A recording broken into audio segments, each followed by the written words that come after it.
When it comes to applying to a highly selective university, a student's grades and activities aren't enough.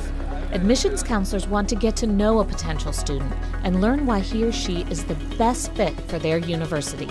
That's why letters of recommendation are so important. This video will help you write a great letter of recommendation for any school. Here to help is college insider Douglas Christiansen. He's Vanderbilt University's Vice Provost for Enrollment and Dean of Admissions. Admissions officers, we spend a lot of time on reading those letters of recommendation because it truly helps us understand who the student is. Why is a letter of recommendation so important? We are looking at academics, the rigor of courses, class rank, test scores, and we have all of that. But what really makes the application come alive and sing for the admissions committee is the ability to understand the student as described in another person's voice. I will tell you that as you go up further in the selectivity rate, every piece of that application becomes more critical in that student's progression of being admitted or denied. So for example, at Vanderbilt, probably about 90+% of our students that were denied last year could have come to Vanderbilt and done the work just fine. So it's not an issue of work and academic ability, it's the issue of fit and what that student would bring to the community. What's the first step I should take? You need to make sure you know who you're writing for. We really are looking for these teacher recommendations and the college counselor recommendation of people that can help us triangulate all the data in the application that really helps us understand this student. Talk to the student and say to the student, why is it that you want to go to this school? Help me understand why you want to go to this university and what has made that so exciting to you that you want to apply there. Responsibility is just not yours. It is the student's responsibility to prepare you, help you understand what they're looking at. It's not the last minute, just write the letter for me. They have to vest in what you're going to vest, in the time. What's the difference between a counselor and a teacher recommendation? We really want the college counselor to talk about the context of the school, the context of the student body, whereas we want the teachers, and where it will help your students the best, is to really think about telling the story about the individual. But I would caution also, while you talk about the intensity, that it doesn't become a description that's half about the high school and not about the student. It is the intensity of the student within the high school.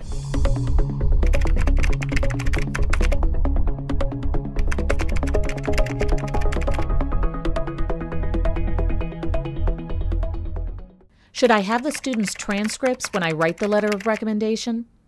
I'll tell you, that's a weakness and a strength.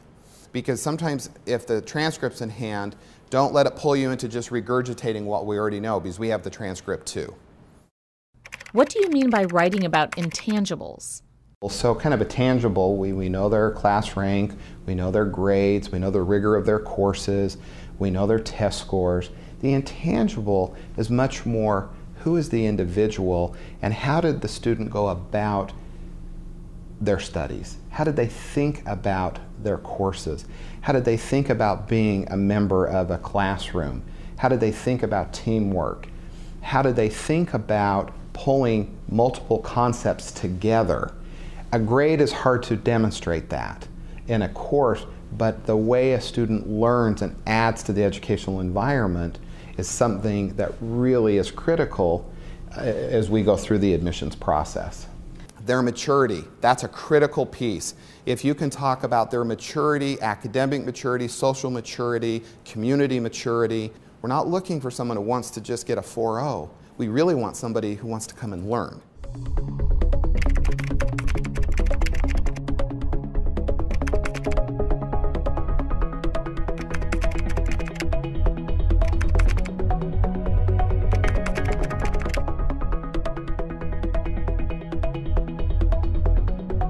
How do I make my letter unique without going over the top?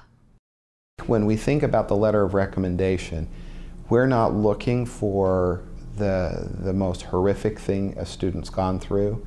We're not looking for someone who has had the most positive thing happen in their life to them. Now that could be the case, but it is being authentic. What we're talking about is what is unique that we can differentiate that student from thousands of other applications. So as you're kind of sitting there, put yourself in the mind of an admissions officer, and what makes this student stand out in whatever particular way you want to describe that, that helps us just know who the student is.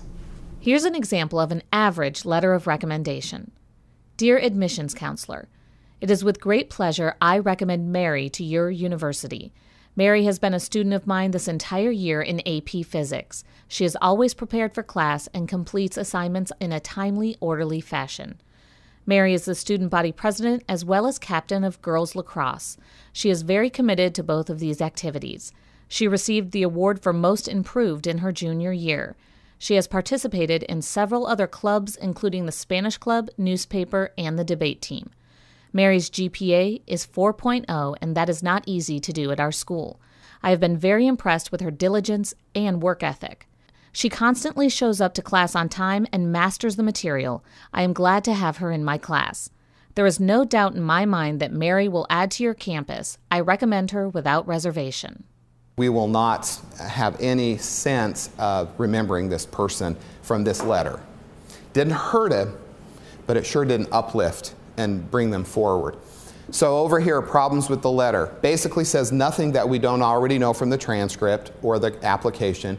Gives no insight to her leadership. Gives no insight into course load or intensity. Very vague general statements, really no enthusiasm. No mention of teachers' qualifications, background, context. I will tell you, we get lots like this. Here's an example of what you should never do. It is the same letter, and that happens more than you will ever know. So this is 2 letters written by the same teacher to the same institution about 2 different students. The entire letter goes 3 more paragraphs, and everything is identical. I would almost go as far as to say educational malpractice. I mean, it is not doing the responsibility that the student deserves. It's when you start saying, this was the best student I've ever had, and it's in every letter, or I recommend that this student be admitted under any circumstance. That's where every student you have, I'm sure, you wouldn't recommend the same. What makes an excellent letter of recommendation? I think the recommender really needs to understand the student and can tell a story. That's the critical piece. It's not facts and figures. It's tell us a story of how a student did X or Y, but why was that important and how did it help the environment, the home environment, the work environment, the educational environment, but the recommender needs to understand the student. Some of the best have been when there have been early issues of discord and how that student has matured and realized what they need to do over time. And then this recommender has that ability to walk us through that, and that we feel the maturity of the student. Here are excerpts from an excellent letter of recommendation. Bob is well respected by our faculty, especially by those who take the time for discussion and interaction with students. His English teacher writes, quote, "A nationally ranked tennis player, I have always thought that he brings his professional dedication and focus to school with him, for he appears older than his years and far more collected. He is one of those students who at any moment can be expected to provide that one answer a teacher needs to seal off a discussion topic and move on to the next point." End quote. I mean, that's really starting to tell us the kind of student he is. We've also interjected a couple of things here that I thought were quite impressive. They're pulling in other disciplines and they're making one recommendation. Now 2 people are endorsing that student. He is a reflective, thoughtful young man who takes the time to evaluate his own actions and his own value system. Bob's recent involvement in co-founding a new charitable organization helped him to understand why genuine politicians and philanthropists do what they do, and how selfish he had been previously in being content to live in his, quote, little world with his own friends and family. This type of soul-searching is unusual in my opinion, as most teens seem too busy competing for high grades, studying for SAT exams, or too wrapped up in their own material world to take the time for quiet reflection and self-evaluation. That's quite a gifted student as you start thinking about how they process and think through their day and what they would add in a classroom. So now we're starting, in my mind, to really getting to understand and know who Bob is. And the teacher saw that growth and then actually contextualized it and compared it to her experience with other students where maybe that depth wasn't there. What if I'm a teacher and I don't know the student that well? If you do not know the student, in a way you can talk about experiences, maturity, their thinking process, their ability to draw concepts to come together, you really need to have the courage to tell the student, I probably am not the best one to write this letter for you. I know that's hard, but in the long run you're doing that student a favor if you cannot really speak pretty intimately about who they are and their experiences. What if the student I'm writing for isn't the best or the brightest in my class? My experience has been in writing letters is I will get those applicants or those students that I enjoy, that I like, that I will want to write well for, but are not the very best student. And that's okay.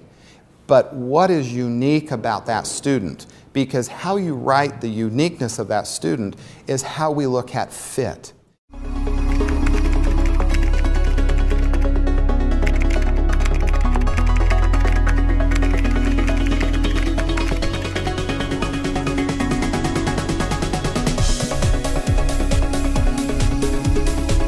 You're helping us understand who the human being is, and that's the key.